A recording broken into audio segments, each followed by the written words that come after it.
maybe.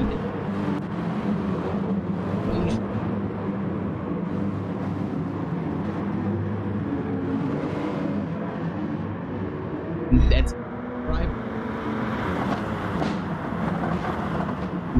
In fact,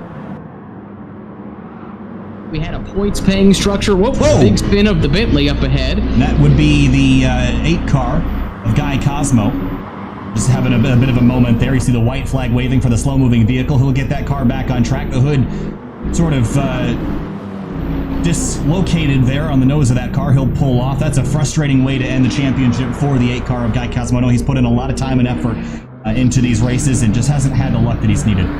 He's had some better results in recent weeks. It took a while to get the luck to fall his way, but unfortunately that's just the way it's gone for him to some degree so far this season. And like you said, the last race of the season, not a great way to wrap up the championship. Here's Mason. He's made the pass on Miller. He's got Lastry up ahead in the Bentley to try and track down now, and some work to do to try and get there.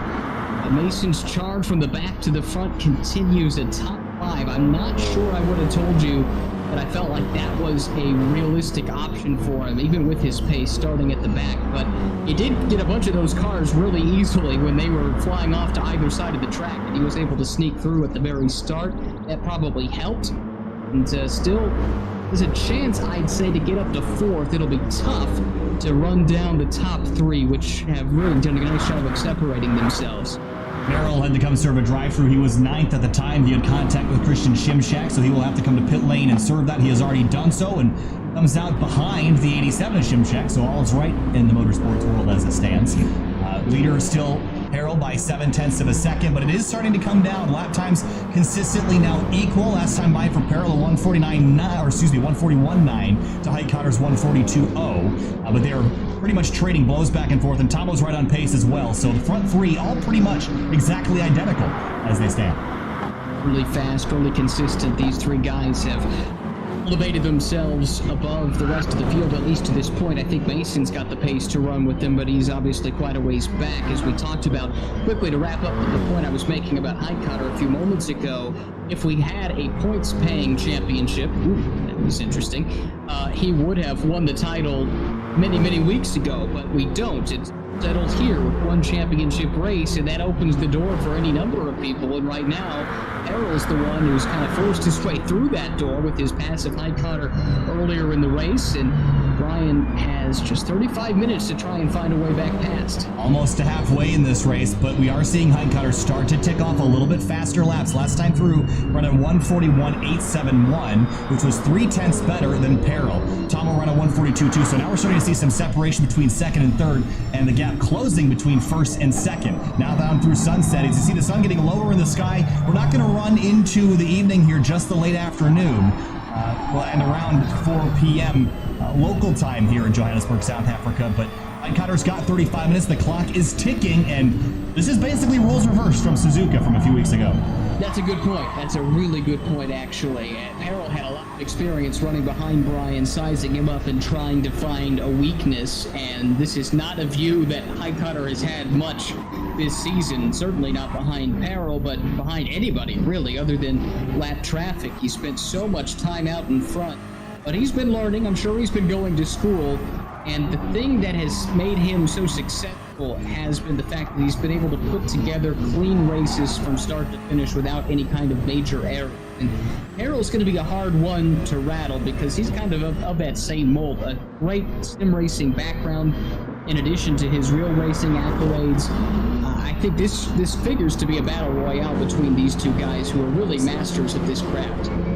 I'm really curious to see how Height Cotter attacks this because, I think Height Cotter is going to try to race Peril as clean as possible. I think that's a given. We know Height Cotter's been clean, is probably more than anybody else this season because he's been up front, hasn't had to pass a lot of cars. But think back to Suzuka when Peril got the penalty.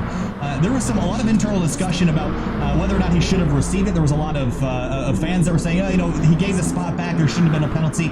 And the general consensus was that there was a general sort of agreement there. So I think Highcutter is maybe going to feel a little bit safer about being aggressive, knowing that if he makes a mistake, there might be a little bit of leeway coming back the other way. So that didn't happen when Peril was attacking Highcutter. It may happen today. We'll see if any leeway is given. We'll just hope that they leave the paint on each other's cars alone, though. Well, we certainly know that the stewards have been told to treat those instances differently, and this does give you a bit more leeway to be aggressive, because you know if there is contact, as long as you give, it's not egregious for one, and then B, you give the driver you make contact with the spot back, then really there should not be any sanction or any kind of major sanction based on the way that that rule is being interpreted now post-Suzuka. But the difference is this week, unlike that race at Suzuka, you have a third-place car that's still in the picture. Tom O'Gorman is there. So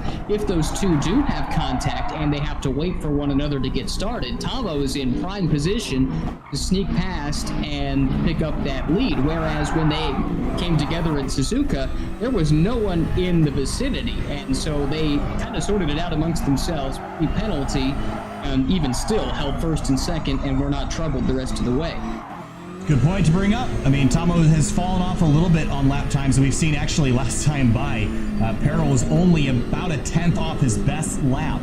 Tomo's down to about low 142s, which is about a half a second off of where he was earlier, but he's still in the area that would grant him the lead if these front two were to tangle. Now some lap traffic, that's the 333 Voulet in the Mercedes, and it looks like he's going to pull over and let these drivers on through. Will not be a factor. Briefly, before this gets too wild up front, let's jump back to Dirk Grunveld in the BMW, this orange pumpkin spice M6. He's got Kenny Murillo behind him, two orange cars nose to tail. Grunveld, another CMS driver we've seen run very well. Think back to Mizzano earlier in the season, had a pretty good run there, but sits inside the top 10 right now.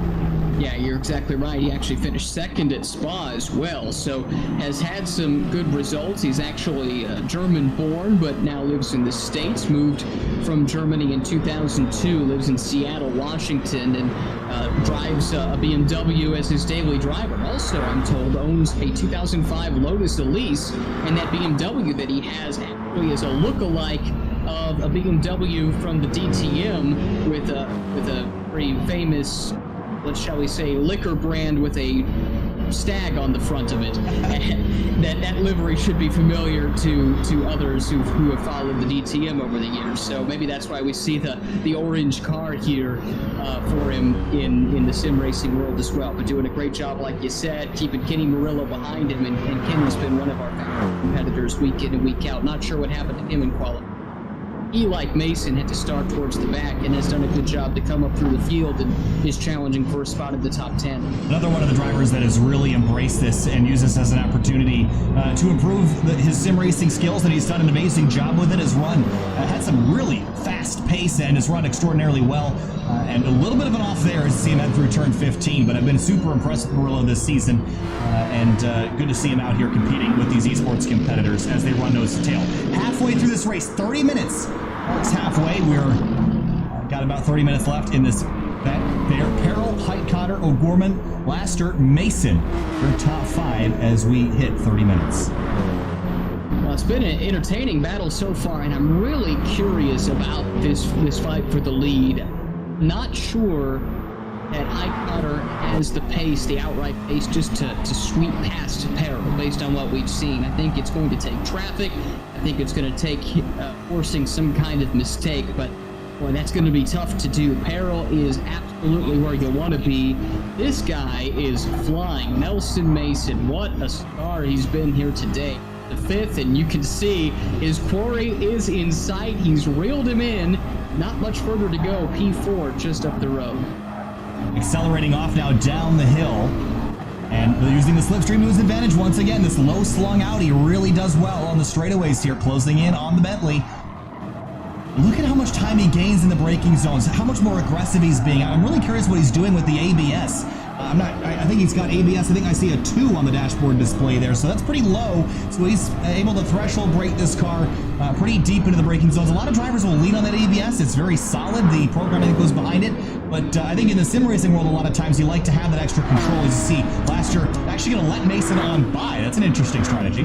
Really interesting. I'm quite surprised by that, to be entirely honest, but maybe he knows that Mason's on the move and doesn't want to impede his progress. Maybe he can learn a little bit running behind him. So let's see. It looks like it's about 10 seconds, right?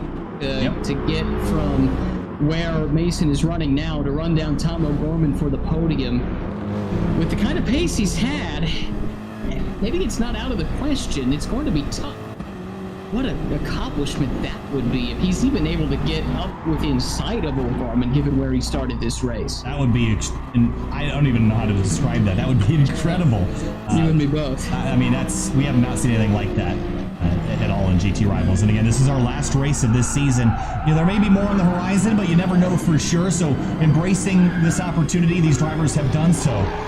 Tomo's still sitting third, but up to the race lead once again, 0.4 of a second. It's been pretty even the last few laps, but Heidkotter, is he saving something here, Ryan? Waiting for a little bit later in the race and maybe cooling off his tires, make another run at Peril. Yeah, you can't put it past him, that's for sure.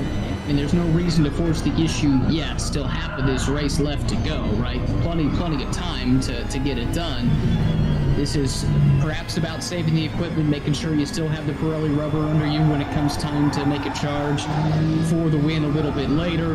Maybe it's still just a matter of figuring out the opponent, where the weaknesses might reside, if there are any, and where you might be able to make a move. But this will change. We'll know more in the next 10 minutes, I'd say.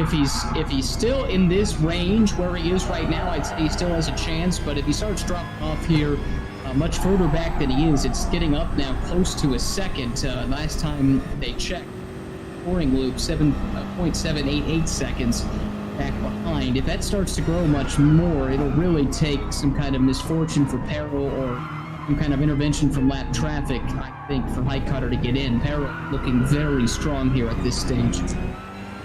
So with 26, make that 27 minutes to go, check the right-hand side of your screen and make sure that you enter to win the Asus ROG Fanatec SimLab Mega Bundle. Link is in the chat. There's also a copy of Assetto Corsa Competizione available for you guys to try this amazing racing simulation. So make sure you give yourself a chance to win that amazing bundle of things. And I want to personally thank Asus for really, they've done a lot of giveaways, Ryan. We've done 8 weeks of this, and they've been a participant in the giveaways every single week, which is unbelievable. I mean, they've given away quite a bit of stuff, and it's been really cool to see them interact and be a big part of this Assetto Corsa Competizione GT Rivals Championship. Yeah, couldn't do it without their support, and they've really jumped in to help some of these drivers as well at various times, and haven't asked for any publicity for it, but I know it's happened behind the scenes, and we're certainly thankful for it. Great to have them on board, all the partners that have come on board, and I think all of us with SR America have had our eyes opened at the potential that exists with sim racing. We're certainly grateful for the partnership with the Kunos folks, who are the developers behind Assetto Corsa Competizione. What a remarkable tie-in that they give us with the official sim of GT World Challenge, and this sim has been so well received. It looks and sounds so good, and it's really put on a great show. It's been a perfect platform for us here in GT Rivals. The sounds are really my favorite thing about this sim. Me right? too. It puts you at the racetrack at a time when no one could go. You can load up Assetto Corsa Competizione and you can sit in the paddock area and really feel. You know, I spend most of my time in the sim spectating and watching other people, and it just feels like you're on pit lane. So it's really an incredible experience here. Nelson Mason, let's talk about him for a second. We talked about him quite a bit, but his lap times, Finian Dacuna behind the scenes telling us Mason was the fastest car on the track last lap by 0.3 over the race leader. He is now 8.9 seconds back with 24 minutes to go. I don't think it's out of the question. It's going to be really tough. I think it's possible. It certainly is, and he's going to be aware of that gap. He knows that he's fast. He knows he's closing it in, and I have to suspect maybe a little red mist is creeping in as well. Thinking about what might have been if he didn't have to start at the back of the race, accurate start of this race, due to a penalty that carried over from last week at Bathurst, because this Audi has been hooked up through all the practices. Didn't get to see it in qualifying, but I suspect he would have been right there at the pointy end maybe to some degree it helped him, just because we saw outside of the front row, it was kind of a crapshoot for everybody else getting through the start. It took out a bunch of really good cars right away, and maybe he would have been in that mix. Well, we never will know, but he's done the best he can given the situation, and what I've been most impressed with is how clean that car still looks, because he's come through a lot of traffic. He came through that opening wreck, and we never have seen any contact. We've never seen him put a wheel wrong. It's been a really great race from him to this point. Not a scratch on it. Let's jump briefly back to this little battle here. 10th place, Dirk Grunveld has just lost a spot to Kenny Murillo, so put Murillo up to P10. Grunveld back to 11th, and Ben Waddell in 12th in the 99. And there's Christian Shimshak. So that's 4 cars, 10th through 13th, all fighting for position. Meanwhile, Peril has put that lead back up to nearly a second with a personal best the last time by, but this is a great battle to keep an eye on here. Great to see Kenny jump into the top 10. It's such a cool story. His dad was an up-and-coming open-wheel racer and just didn't quite have the brakes to make it highest levels, and has done a great job working with this Murillo Racing team that he's put together, and Kenny's been a track rat coming up through his younger years, and he's been a fixture in the paddock, and now has turned himself into a very good driver as well, racing touring cars primarily. Did a little bit of GT4 racing last year and a select number of the Pirelli GT4 America Sprint X West Championship along with Christian Shimshak, and shows that he's got the chops behind the wheel. But when he's not driving, he's the team's data engineer, so he can really provide a lot of input to the race team, whether or not he's in the seat or if he's in the engineering role, and clearly showing how capable he is behind the wheel of the sim. And I suspect he's done quite a bit of sim racing in his days. So Grunveld back to 11th. Waddell, Shimshak are to keep our eyes on this battle as we do continue to keep our eyes on the lead one as well. And again, it's actually gone back in the other direction. Again, Peril, or 141.511. I'm not sure if that was just now, if that was just his PB, if he's done it 2 laps in a row, or if that was the one that Finito was telling us about.